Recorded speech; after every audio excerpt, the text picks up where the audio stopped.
If you need to unlink a bank account from your Monzo app, follow these simple steps to do it quickly and efficiently. Step 1. Open the Monzo app. Launch the Monzo app on your mobile device. Ensure you are logged into your account to access your banking features. Step 2. Go to Account Settings.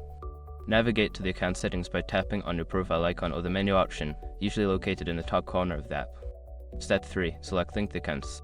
In the Account Settings menu, look for the option labeled Linked Accounts or Bank Accounts. Tap on it to view all accounts currently linked to your Monzo. Step 4. Choose the account to unlink.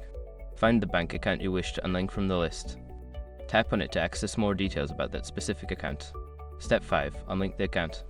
Look for the option to unlink or remove the account. Confirm your choice when prompted to ensure the account is successfully unlinked from your Monzo. Once you have completed these steps, the bank account will be unlinked from your Monzo app. If you encounter any issues, consider reaching out to Monzo support for further assistance.